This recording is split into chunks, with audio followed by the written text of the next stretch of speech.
All right, folks, mouthpiece is in, cup check time, hard knocks, cheap shots. So what do we got this week? Well, first off, Ed, in the world of wrestling, interesting news circulating regarding Brock Lesnar's status. The current WWE World Heavyweight Champion may not be in the ring until at least January, possibly the Royal Rumble, which I think goes back to my point about this whole thing with relying too much on part-timers, especially with their strange schedules here right now. I mean, they signed him. You know, it is what it is. I don't see why fans are getting mad. They didn't have a problem when Dwayne did this. I don't have a problem when Brock does this. Yeah, that's the contract. But at the same time, there's a difference between what happened when The Rock took it over and and now this. I mean, you're talking about when The Rock was world champion. He at least defended it consecutively in pay-per-views. He won it at the Royal Rumble, then he defended it right at the next one, and then he just lost it promptly to Cena at WrestleMania. And we're talking about a stretch right now where the guy who is holding the lead title in the company, the guy who's basically supposed to be the masthead of the whole thing, is not going to be seen for, what, until a deep end of winter?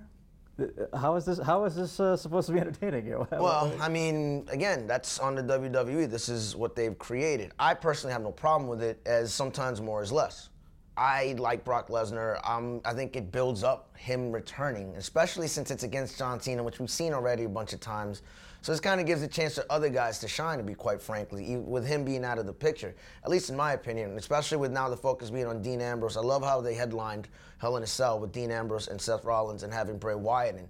So I actually think this is a good opportunity for the younger guys to step up, as the title and the shine of the title is kind of away from the spotlight.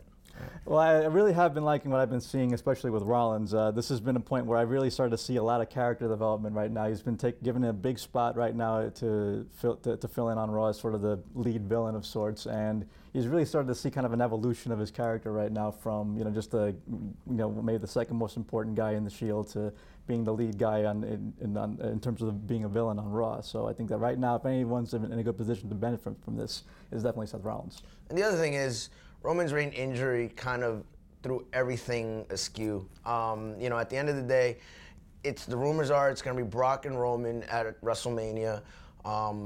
So you got to kind of stretch this out, considering that he's hurt, the nature of Brock's contract. And they'll figure it out. They always do. And at the end of the day, we'll still tune in. So. And moving on from wrestling to MMA news, looks like big news from UFC 184 later on this winter. Chris Weidman is going to be defending against Vitor Belfort. I think Belfort is going to get hurt.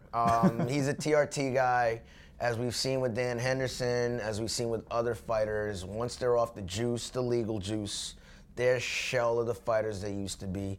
I don't think Vitor is going to have the same pop without the TRT as he did with it. I think the bigger news is how, Weidman, I love the guy, but he hasn't proven yet that he can sell pay-per-views. They moved the Ronda Rousey fight, Katsugano fight, to the co-main event on this. And that's partly to do because Ronda sells pay-per-views.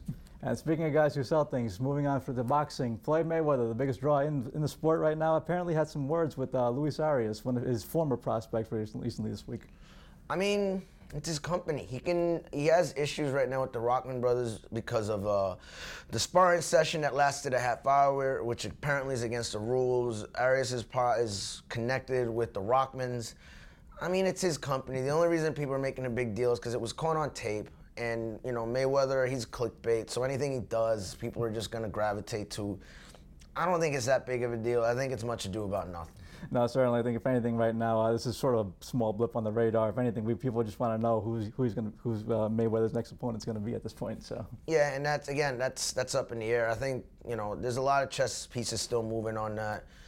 It's looking like it may be Amir Khan, although Amir Khan, if I'm not mistaken, he'll be fighting Devin Alexander. There's always the pie in the sky Pacquiao thing. We all know it's not going to happen. So. Yeah, well, don't hold our breath on that one. And that wraps up this edition of Hard Knocks and Cheap Shocks. Remember to tune in next week for more. To continue the conversation, remember to log on to LatinPost.com. Like us on Facebook and follow us on Twitter. I'm John Paul Salamanca. This is Ed Molina, and we are touching out.